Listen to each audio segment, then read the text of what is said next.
e kuptova, nuk e njohoj faktin që unë e kam shkruar. Mirë, vetëm deklaroni i pafajshëm. Plotësisht i pafajshëm. Gjeladin Krasniqi, ish zyrtar i Ministrisë së Drejtësisë dhe tani inspektor në Departamentin e Inspektimeve në Ministrinë e Kulturës, Rinisë dhe Sportit, u deklarua i pafajshëm lidhur me akuzën për nxitje të përçarjes, urrëties dhe mosdurimit kombëtar, racor, fetar apo etik. Krasniqi akuzohet se komentoi në Facebook me gjuhë që nxit urrëtie ndaj komunitetit LGBTIQ+ në një postim lidhur me shfaqjen 50 Shades of Gay.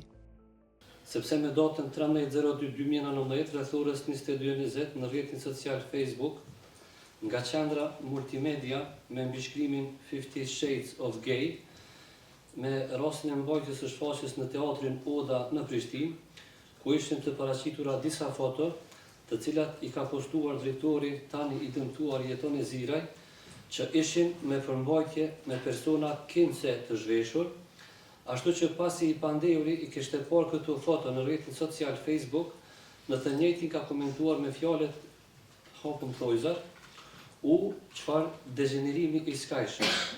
E shpat e bibre, mirë i shkon, pra me jau hjek kokën, me jau rast shpatën në B3.th. Me qrast ka shkaktuar nxitje, urrëtie, përçarje dhe mosdorim midis grupeve të tjera të cilat jetojnë në Republikën e Kosovës. Pas i akuzuari nuk e pranoi fajsin, gjykatësi Arben Hoti njoftoi që në afatin prej 15 ditësh, mbrojtja mund të paraqesë kundërshtimin e provave dhe kërkesën për hudhje të aktakuzës.